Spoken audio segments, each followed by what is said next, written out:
और लोगों के यहाँ चाहे जो होता हो, तुलसी महतो अपनी लड़की सुभागी को लड़के रामू से जौ भर भी कम प्यार न करते थे। रामू जवान होकर भी काठ का उल्लू था। सुभागी 11 साल की बालिका होकर भी घर के काम में इतनी चतुर और खेती बाड़ी के काम में इतनी निपुण थी कि उसकी माँ लक्ष्मी दिल से डरती रहती थी कहीं लड़की पर देवताओं की आंख न हो जाए। अच्छे बालकों में भगवान को भी तो प्रेम है।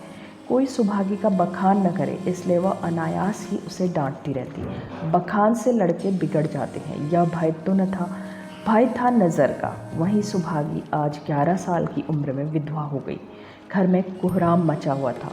लक्ष्मी पछाड़े खाती थी, तुलसी सिर पीटते थे। उन्हें रोते देखकर सुभागी भी रोती थी। बार बार माँ से पूछती, क्यों रोती हो अम्मा? मैं तुम्हें छोड़कर कहीं न जाऊँगी। तुम क्यों रोती हो? उसकी भोली बातें सुनकर माता का दिल और भी फटा जाता था। वह सोचती थी, ईश्वर तुम्हारी यही लीला है, जो खेल खेलने हो वह दूसरों को दुख देकर। ऐसा तो पागल करते हैं। आदमी पागलपन करे तो उसे पागल खाने भेजते हैं, मगर तुम जो पागलपन करते हो उसका कोई दंड नहीं। ऐसा खेल किस काम का कि दूसरे रोएं और तुम हंसो। तुम्हें तो लोग दयालु कहते हैं, यही तुम्हारा दया है। और सुभागी क्या सोच रही थी? उसके पास कोठरी भर रुपये होते तो वह उन्हें भी छुपा कर रख देती। फिर एक दिन चुपके से बाजार चली जाती और अम्मा के लिए अच्छे अच्छे कपड़े लाती। दादा जब बाकी मांगने आते तो चट रुपये निकाल देती। जब सुभागी जवान हुई तो लोग तुलसी महतो पर दबाव डालने लगे कि लड़की का घर कहीं कर दो। जवान लड़की का यूँ करना ठीक नहीं।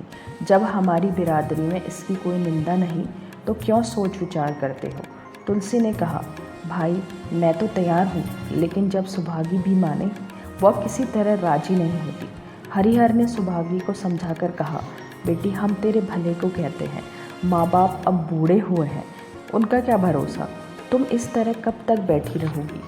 सुभागी ने सिर झुकाकर कहा, चाचा मैं तुम्हारी बात समझ रही हूँ, लेकिन मेरा मन घर करने को नहीं कहता। मुझे आराम की चिंता नहीं है। मैं सब कुछ झेलने को तैयार हूँ और जो काम तुम कहो वह सिर आँखों के बल करूँगी, मगर घर बसाने को मुझसे ना कहो। जब मेरा चाल कुचाल देखना तो मेरा सिर काट लेना। अगर मैं सच्चे बाप की बेटी हूँ तो बात की भी पक्की होंगी, लेकिन लज्जा रखने वाले तो भगवान हैं। मेरी क्या हस्ती है कि अभी कुछ कहूँ। उजड़ू रामू बोला, तुम अगर सोचती हो कि भैया कमाएंगे और मैं बैठी मौज करूँगी तो इस भरोसे न रहो। यहाँ किसी ने जन्म भर का ठेका नहीं लिया हुआ है। रामू की दुल्हन रामू से भी 2 अंगुल ऊंची थी। मटक कर बोली, हमने किसी का करस थोड़ी ही खाया है कि जन्म भर बैठे भरा करें। यहाँ तो खाने को भी महीन चाहिए, पहनने को भी महीन चाहिए। यह हमारे बूते की बात नहीं। सुभागी ने गर्व से भरे हुए स्वर में कहा, भाभी मेरा तुम्हारा आसरा कभी नहीं था और भगवान ने चाहा तो कभी करूँगी भी नहीं। तुम अपनी देखो, मेरी चिंता न करो। रामू की दुल्हन को जब मालूम हो गया कि सुभागी घर न करेगी तो और भी उसके सिर हो गई। हमेशा एक न एक खूचड़ लगाई रहती, उसे रुलाने में जैसे उसको मज़ा आता था। वह बेचारी प्रहर रात से उठकर कूटने पीसने में लग जाती, चौका बर्तन करती, गोबर पाथती, फिर खेतों के काम में चली जाती। दोपहर को आकर जल्दी जल्दी खाना पकाकर सबको खिलाती। रात को कभी माँ के सिर में तेल डालती, कभी उसकी देह दबाती। तुलसी चीलम के भक्त थे, उन्हें बार बार चीलम पिलाती।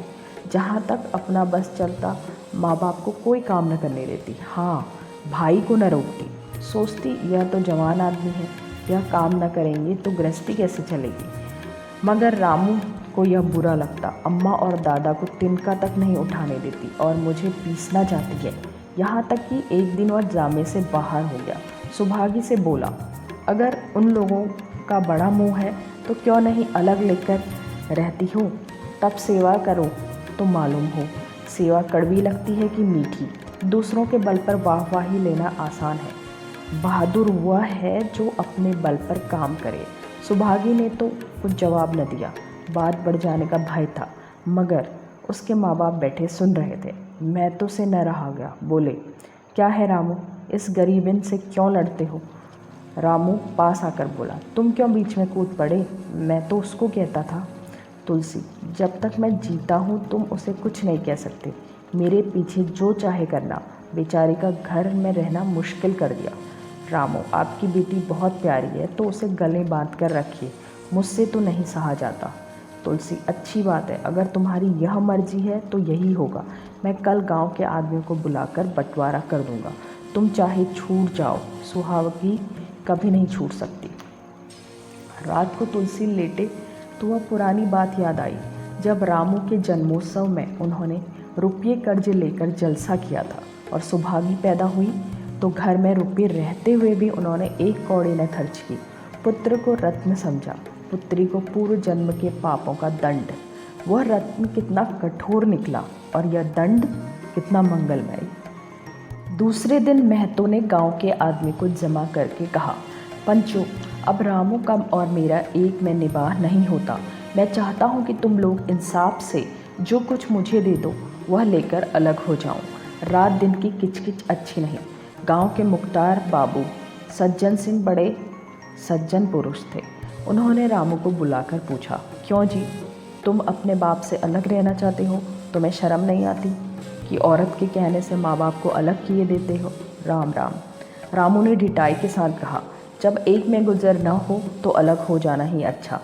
सज्जन सिंह, तुमको एक में क्या कष्ट होता है? रामू, एक बात हो तो बताऊं। सज्जन, कुछ तो बतलाओ। रामू, साहब, एक में मेरा इनके साथ निबाह न होगा, बस मैं और कुछ नहीं जानता। यह कहता हुआ रामू वहाँ से चला बना। तुलसी, देख लिया आप लोगों ने इसका मिजाज। आप चाहे 4 हिस्सों में 3 हिस्से उसे दे दें, पर अब मैं इस दुष्ट के साथ न रहूँगा। भगवान ने बेटी को दुख दे दिया। नहीं, मुझे खेती बाड़ी लेकर क्या करना था? जहाँ रहता वहीं कमाता खाता। भगवान ऐसा बेटा 7वें बैरी को भी ना दे। लड़के से लड़की भली, जो कुलवंती होए।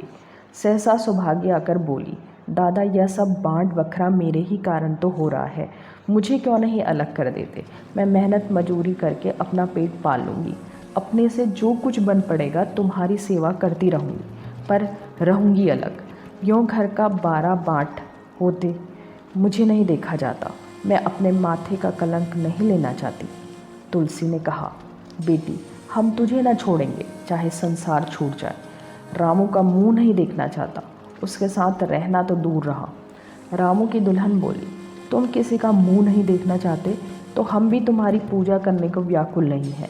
मैं तो दांत पीसते हुए उठे कि बहू को मारे, मगर लोगों ने पकड़ लिया। बंटवारा होते ही महतो और लक्ष्मी को मानो पेंशन मिल गई। पहले तो दोनों सारे दिन सुभागी के मना करने पर भी कुछ न कुछ करते ही रहते थे, पर अब उन्हें विश्राम था। पहले दोनों दूध घी को तरसते थे। सुभागी ने कुछ रुपये बचाकर एक भैंस ले ली। बूढ़े आदमियों की जान तो उनका भोजन है, अच्छा भोजन न मिले तो वे किस आधार पर रहे। चौधरी ने बहुत विरोध किया, कहने लगे, घर का काम यूँ ही क्या कम है कि तू यह नया झंझट पाल रही है। सुभागी उन्हें बहलाने के लिए कहती, दादा, दूध के बिना मुझे खाना नहीं अच्छा लगता। लक्ष्मी ने हंसकर कहा, बेटी, तू झूठ कब से बोलने लगी? कभी दूध हाथ से तो छूती नहीं।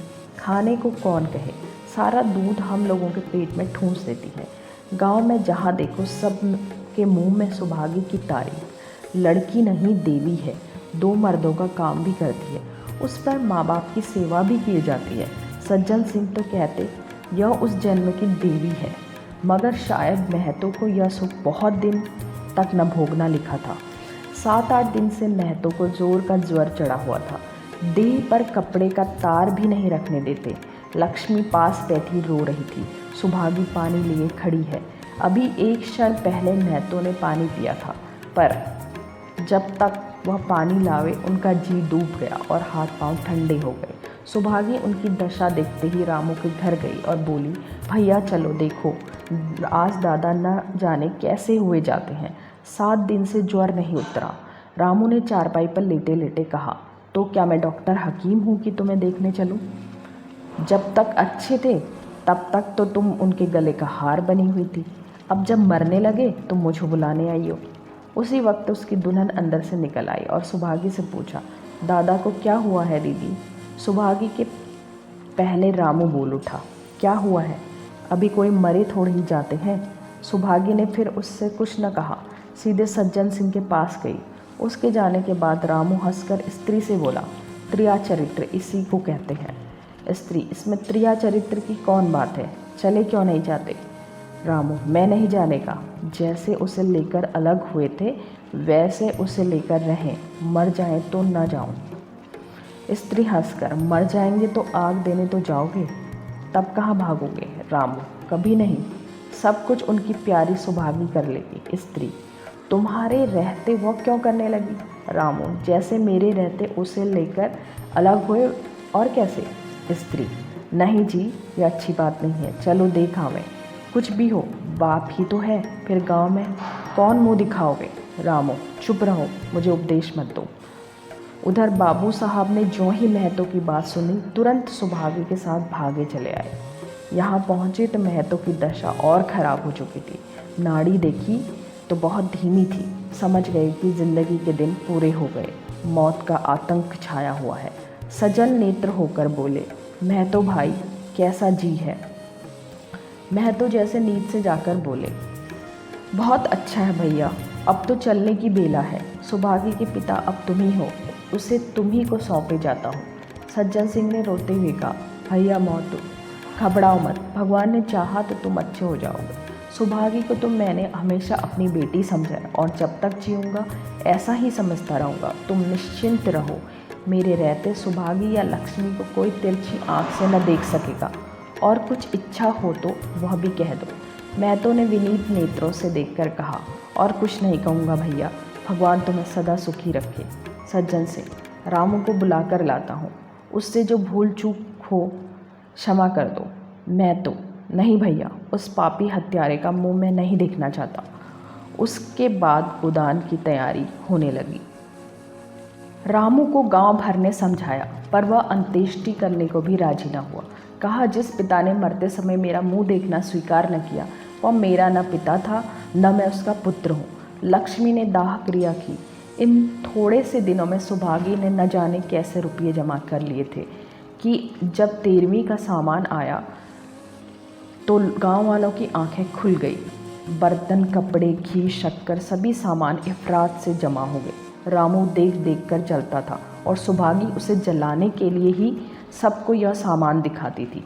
लक्ष्मी ने कहा, बेटी घर देखकर खर्च करो, अब कोई कमाने वाला नहीं बैठा है, आप ही कुआं खोदना है और आप ही पानी भरना है।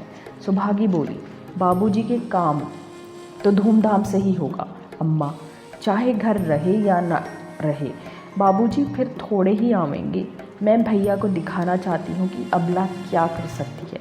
यह समझते होंगे कि इन दोनों के लिए कुछ न होगा, उनका वह घमंड तोड़ दूंगी। लक्ष्मी चुप ही रही। 13वीं के दिन 8 लोगों के गांव के ब्राह्मण का भोज हुआ। चारों तरफ वाहवाही मच गई। पिछले पहर का समय था, लोग भोजन करके चले गए थे। लक्ष्मी थककर सो गई थी। केवल सुभागी बची हुई चीज़ें उठा कर रख रही थी कि ठाकुर सज्जन सिंह ने आकर कहा, अब तुम भी आराम करो बेटी, सवेरे से यह सब काम कर रही हो, अब सवेरे कर लेना। सुभागी ने कहा, अभी थकी नहीं हूँ दादा। आपने जोड़ लिया कुल कितने रुपए उठे? सज्जन से, वह पूछकर क्या करोगी बेटी? कुछ नहीं, यूँ ही पूछती हूँ। कोई 300 रुपये उठे होंगे। सुभागी ने सकुचाते हुए कहा, मैं इन रुपयों की देनदार हूँ, तुमसे तो मैं मांगता नहीं। मैं तो मेरे मित्र और भाई थे, उनके साथ कुछ मेरा भी तो धर्म है। आपकी यही दया क्या कम है कि मेरे ऊपर इतना विश्वास किया, मुझे कौन 300 रुपये देता। सज्जन सिंह सोचने लगे, इस अबला की धर्म बुद्धि का कहीं वार पार भी है या नहीं। लक्ष्मी उन स्त्रियों में थी जिनके लिए पति वियोग जीवन स्रोत का बंद हो जाना था। 50 वर्ष के चिर सहवास के बाद अब यह एकांत जीवन उसके लिए पहाड़ हो गया। उसे अब ज्ञात हुआ कि मेरी बुद्धि, मेरा बल, मेरी सुमति मानो सबसे मैं वंचित हो गई। उसने कितनी बार ईश्वर से विनती की थी, मुझे स्वामी के सामने उठा लेना, मगर उसने यह विनती स्वीकार न की।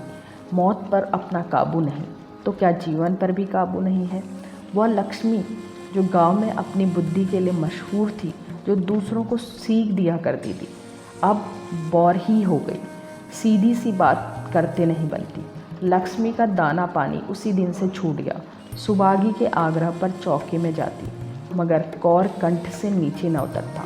50 वर्ष एक दिन भी ऐसा न हुआ था कि पति के बिना खाना खुद खाया हो। अब उस नियम को कैसे तोड़ें? आखिर उसे खांसी आने लगी। दुर्बलता से जल्द ही खाट में डाल दिया। सुभागी अब क्या करे? ठाकुर साहब के रुपये चुकाने के लिए दिलो जान से काम करने की ज़रूरत थी। यहाँ माँ बीमार पड़ गई। अगर बाहर जाए तो माँ अकेली रहती है, उनके पास बैठे तो बाहर का काम कौन करे? माँ की दशा देखकर सुभागी समझ गई कि इनका परवाना भी आ गया। महतो को भी यही ज्वर था। गांव में और किसे फुर्सत थी कि दौड़ धूप करते। सज्जन सिंह दोनों वक्त आते, लक्ष्मी को देखते, दवा पिलाते, सुभागी को समझाते और चले जाते, मगर लक्ष्मी की दशा बिगड़ती ही जाती। यहाँ तक कि 15वें दिन वह भी संसार से सिधार गई। अंतिम समय रामू आया। उसने पैर छूना चाहा था, पर लक्ष्मी ने उसे ऐसी झिड़की दी कि वह समीप ना आ सका। सुभागी को उसने आशीर्वाद दिया, तुम्हारी जैसी बेटी पाकर तर गई। मेरा क्रियाक्रम तुम ही करना। मेरी भगवान से यही अर्जी है कि उस जन्म में भी तुम मेरी कोख पवित्र करो। माता के देहांत के बाद सुभागी के जीवन का केवल एक लक्ष्य रह गया, सज्जन सिंह के रुपये चुकाना। 300 पिता के क्रियाक्रम में लगे थे, लगभग 200 माता के काम में लगे, 500 का ऋण था। उसकी अकेली जान, मगर वह हिम्मत न हारती थी। 3 साल तक सुभागी ने रात को रात न समझा, दिन को दिन न समझा। उसकी कार्य शक्ति और पौरुष देखकर लोग दांतों तले उंगली दबाते थे।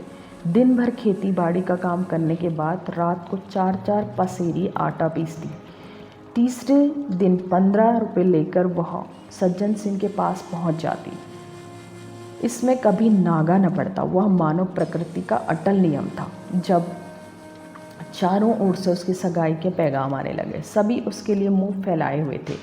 जिसके घर सुभागी जाएगी उसके भाग्य फिर जाएंगे। सुभागी यही जवाब देती। अभी वह दिन नहीं आया जिस दिन सुभागी ने आखिरी किश्त चुकाई।